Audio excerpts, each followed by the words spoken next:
First off, we're going to start with a glowy balm, and I'm going to apply it on the widest parts of my face where I want the light to be illuminated.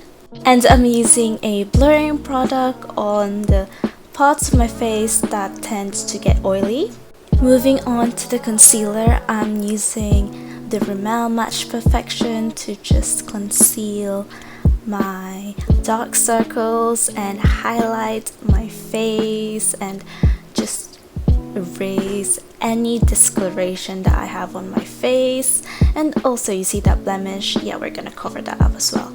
For the base, I'm using the one that has a glowy finish as well, and I'm going to use a beauty blender to stamp it all over my face like so. Moving on to the cheek, I am using this cheek stain from Milk Makeup and applying it to the apples of my cheeks, and I'm dragging it across my nose bridge just to have that very soft, lovely effect. To achieve that natural crystal skin, I'm using this cream highlighter and I'm applying it on to the highest spots of my cheekbones like so, and onto the highest points of my nose bridge and my cupid's bow and chin. Since I don't want anything to crease, I'm using my trusty old Stay Matte powder by Rimmel, and I'm just going to set my under eye and the sides of my nose bridge just to give that airbrush but a very glassy skin look. Moving on to the brows, I like to keep it natural, and I'm just using a brow gel mascara to match my hair color and keep them in place.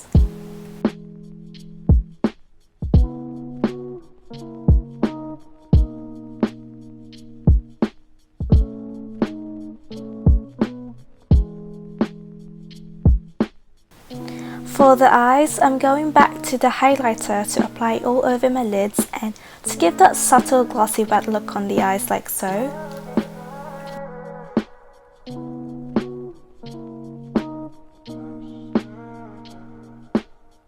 For the lashes, I'm going to curl them first, and I'm going to curl them repeatedly so it achieves the seamless C-curl shape of the lashes.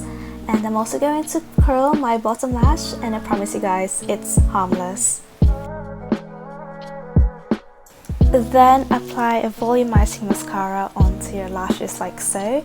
I don't know what happened to mine, but it only held the curl. I think I need to replace my mascara since it looked like it's kind of a little bit dried down.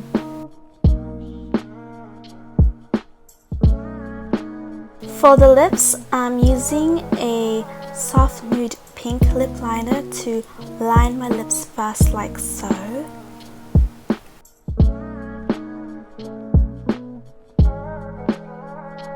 And then blur out the edges to give an airbrush effect.